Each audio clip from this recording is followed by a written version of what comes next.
Ayatollah Ali Khamenei की मौत के बाद ईरान के नए रहबर मुअज्जम का चुनाव कर लिया गया है, जिनका नाम है आयतुल्ला सैयद मुस्तफा हुसैनी खामनेई, जो कि आयतुल्ला अली खामनेई के ही बेटे हैं। ईरान में रहबर मुअज्जम को ही सुप्रीम लीडर कहा जाता है, जिन्हें चुनने का अधिकार सिर्फ और सिर्फ वहाँ के धार्मिक नेताओं का ही होता है। और इन धार्मिक नेताओं को आयतुल्ला फकीह मुज्तहिद कहा जाता है, जिनकी टोटल संख्या 88 होती है।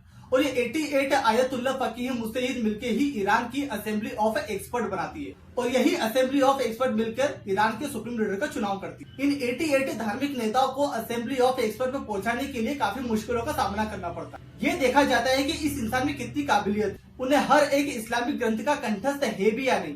ये ठीक वैसे ही है जिसे इंडिया में किसी को शंकराचार्य बनाया जाता है, जिसे हर एक हिंदू ग्रंथ का कंठस्थ रहता हो। ईरान की असेंबली ऑफ एक्सपर्ट 3 शब्दों से मिलकर बनती है, आयतुल्ला, फकीह और मुज्तहिद।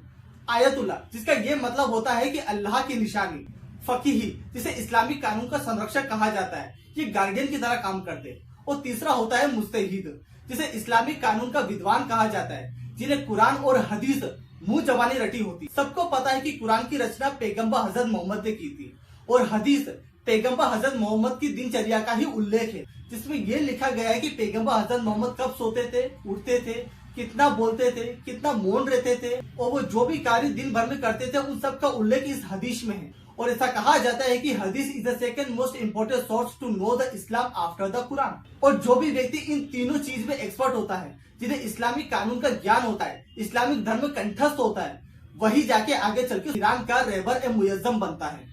साथ ही साथ ये भी देखा जाता है कि उस इंसान में कितनी राजनीतिक क्षमता, उसे आज की पॉलिटिक्स का ज्ञान है भी या नहीं। और शायद इन्हीं सब खूबियों की वजह से आयतुल्ला मुस्तफा खामनेई को ईरान का सुप्रीम लीडर बनाया गया है। आयतुल्ला खामनेई की मौत के बाद ट्रंप ने साफ साफ कह दिया था कि ईरान का जो भी सुप्रीम लीडर बनेगा उससे हमारी एडवाइस लेनी होगी, जैसे कि ईरान ने अमेरिका से कर्जा ले रखा हो।